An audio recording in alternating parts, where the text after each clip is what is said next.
అవనికి వెలుగులు పంచే ఆదిత్యుడు అంధకారంలో వదిలేశాడు.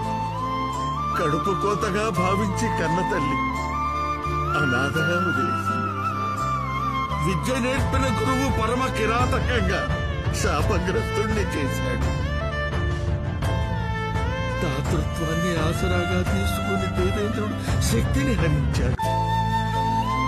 పౌర్ణమికి ప్రతీకగా పరిడవిల్లే భూమాత సైతం ఆగ్రహించింది. ఇందరి వల్ల శక్తిహీనుడనై నీకిచ్చిన వాగ్దానాన్ని నిలబెట్టుకోలేకపోయాను మిత్రమా.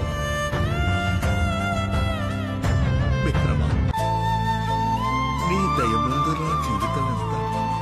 ఈ జన్మకే కాదు హితుడా, జన్మ జన్మలకే ఈ రాధేయుడు నీ విధేయుడు మిత్రమా.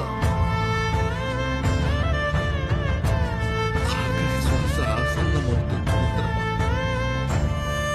నీ ఒడిలో తలవాల్చడం పూర్వజన్మలో నేను చేసుకున్న వీడ్కో మిత్రమా, వీడ్కో. జయ హో అఖండ సామ్రాజ్యాధిపతి